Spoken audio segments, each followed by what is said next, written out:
everybody. This is Marcus with Sustainable You, Deacon Warfield, at one of our latest commercial projects here on the church, and it's actually attached with the school as well. Just had a couple questions for you. First one is, how was your experience just from start to finish working with Sustainable You on the project? Oh, fantastic. I mean, everything that you said up front had come to fruition without much effort on our side, really. Yeah. The project was smooth, the installers were fantastic. Yeah, just real easy.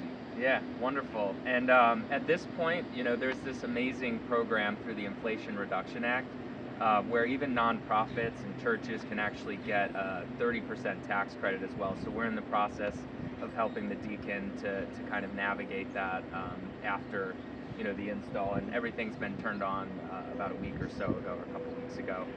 Second question I had for you is, what were some of the main motivations behind going solar? I know you spoke to me about some of those, but if you could tell everybody. So care of creation was pretty much our number one priority. We use a boatload of electricity here at Saint Luke in school. Our average annual bill was well over $30,000. That all turns into carbon footprint and so forth as you just buy electric off the grid. So number one was, to care for creation, to have a smaller footprint. Number two was financial. We looked at alternatives from leasing the system through, paying less on your electric bill to outright purchase. We decided to use some of our dedicated funds to outright purchase the system. It was by far a better return on investment. In the last 2 weeks, we've already started selling electricity back in the middle of February, which was hard to believe. We're over getting close to $600 in about 2 weeks of sell back to the power company. It's awesome. Yeah, it's pretty amazing. Even in the winter time when it's overcast, it's actually raining a little bit right now, they're still actually able to produce a good bit of power, which is pretty cool. I did want to make a comment and just appreciate the fact that you guys really cared deeply about where the panels were coming from, and making sure that they were as far removed from coerced labor.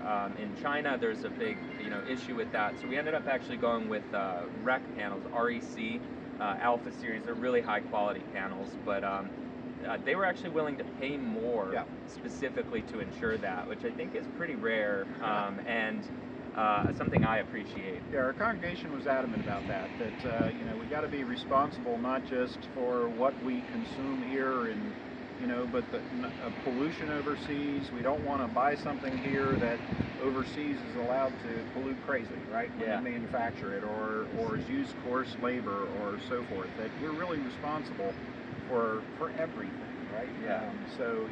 The congregation was really, and that touched me deeply as well, that when we found out some solar panels were made with coarse labor, we were like, no, we would either rather not put a system in or find, search till we found panels, even if it was more expensive. Yeah, I appreciate that.